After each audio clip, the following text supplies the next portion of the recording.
এসো তবে।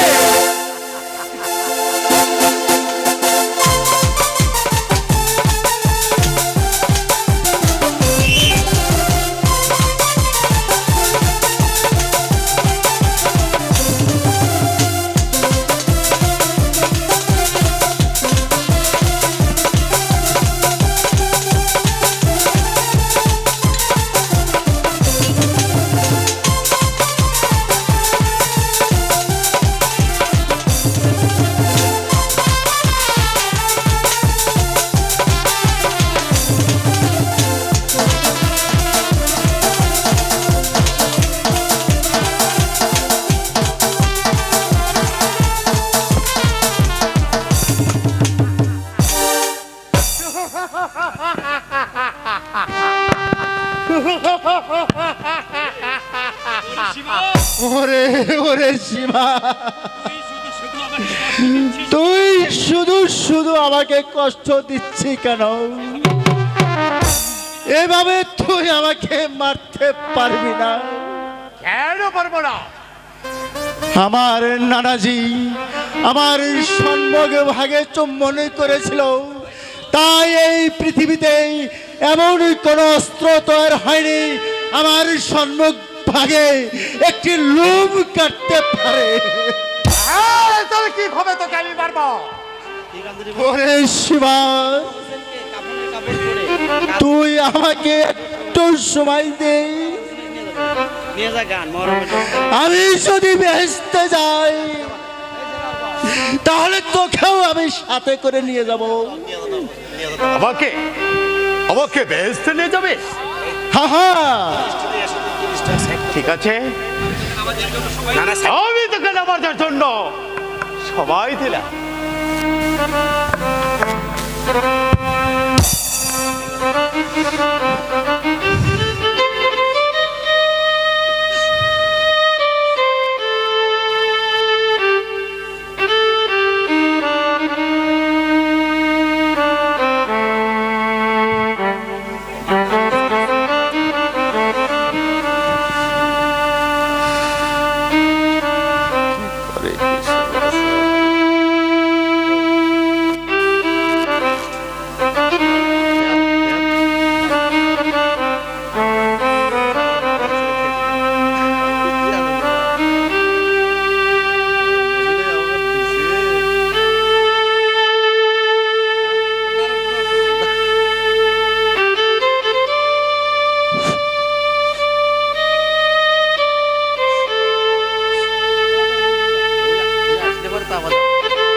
তুমি আমাকে ক্ষমা করে দিও, ক্ষমা করে দিও।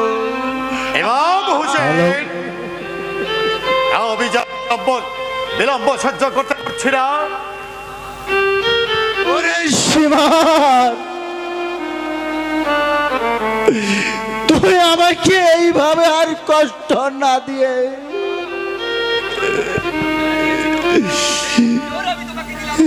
এই নাও আমার নানাজির খঞ্জর।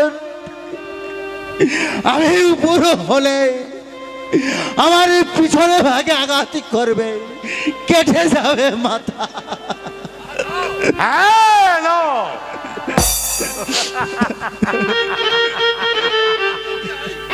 এই খন্দর দিয়ে আমি তোমাকে হত্যা করবো।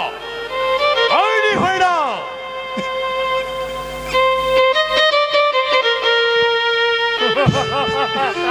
আমাকে একটু সময় দাও সীমান,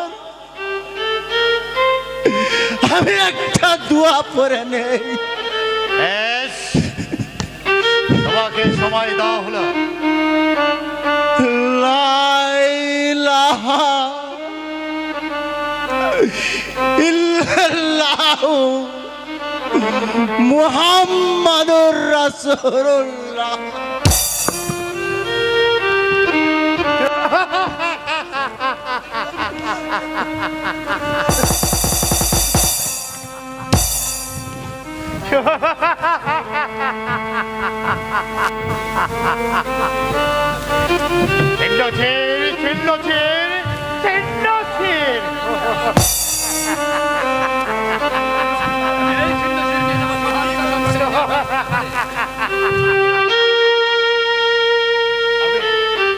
আমি এই সম্রাটের দরবারে এই ছিন্ন ছিনের বিনিময়ে আমি পাবো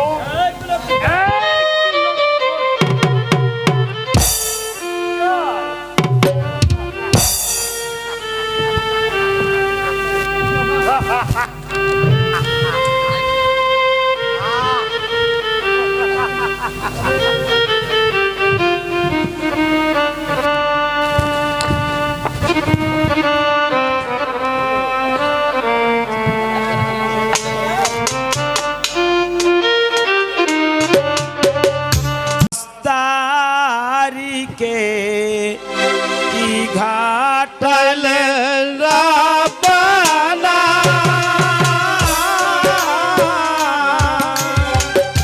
কলি যাই পাঠিয়াও যাই গো বলি যে তার কত না মহারামের 10 তারিখে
ইমাম হোসেন সাজিয়েছে ফরাত নদীর পানি আনার জন্য, কিন্তু সে তো এখনো ফিরে আসছে না পানির জন্য। সবাই তো মরল, কারবালার ময়দানে গো দারুণ বিধি, বিধি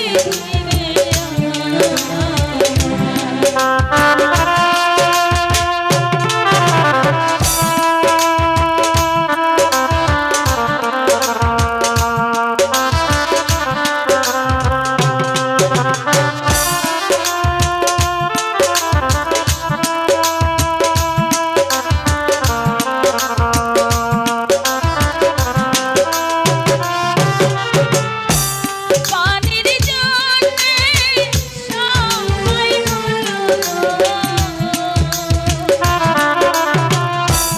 কারবালার ময়দানে রে দারুণ বিধি, বিধি রে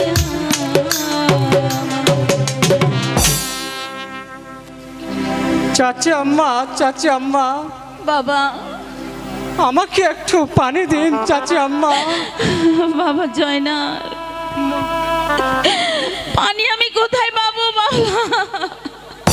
তুমি আর একটু অপেক্ষা করো বাবা। তোমার পিতা গিয়েছে পানি আনবার জন্য, সে এক্ষুনি পানি নিয়ে ফিরে আসবে। চাচি আম্মা, বলো বাবা। পানির পিপাসায় আমি যে আর চলতে পারছি না চাচি আম্মা। জয়না, পানি না খেলে যে আমি মরে যাবো চাচি আম্মা। জয়না, বাবা আমার, এই খোদা পাক পরওয়ারদিগার, তুমি আমাকে বলে দাও খোদা, এখন আমি কি করব? এক ফোঁটা পানির জন্য নবীর বংশ আজ ধ্বংস হয়ে যাচ্ছে। পানি দেন পানি দেন গো চাচি, জয়না, পানি দেন না মারে গো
ধৈর্য ধরো। চাচি আম্মা, চলো বাবা চলো, আমি তোমাকে পানি খেতে তাই দেবো। চলুন চাচি এসো আম্মা, বাবা, তাই চলুন। এসো।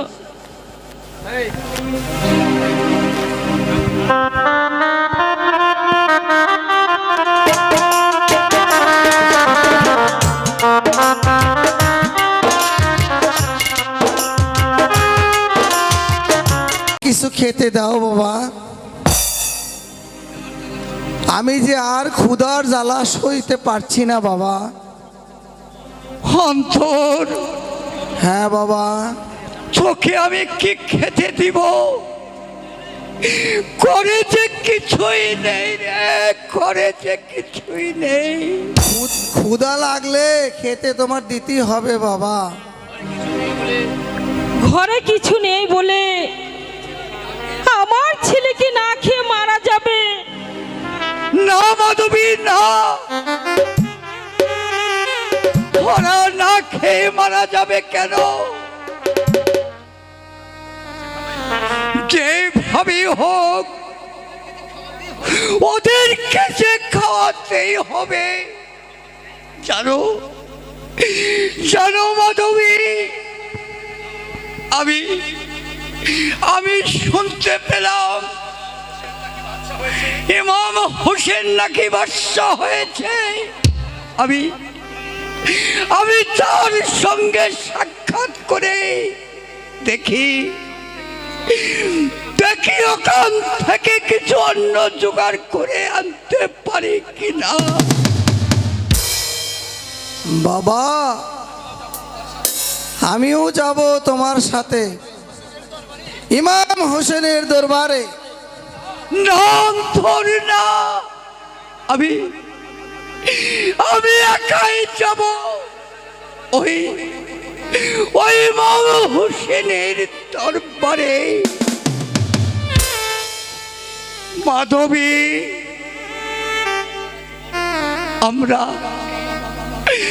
আমরা সারা জীবন পুতুল পূজা করে যে ভুল করেছি, সেই ভুলের যে কোনো ক্ষমা নেই মাধবী, কোনো ক্ষমা নেই।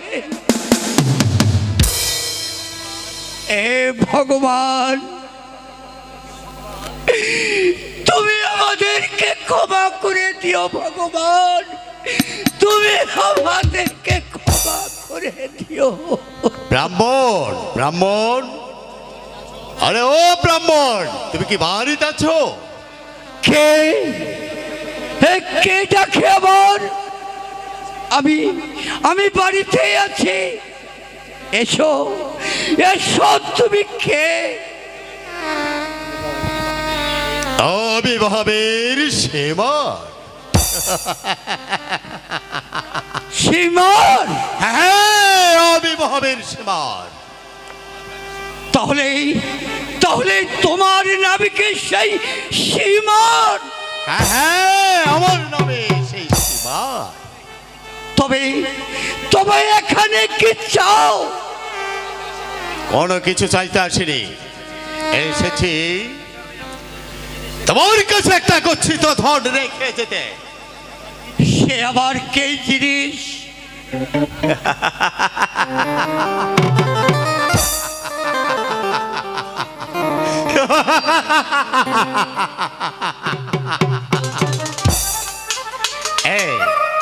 এই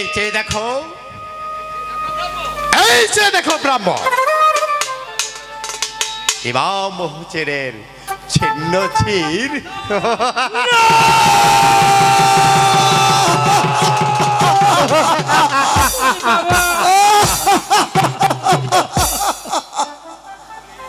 ওরে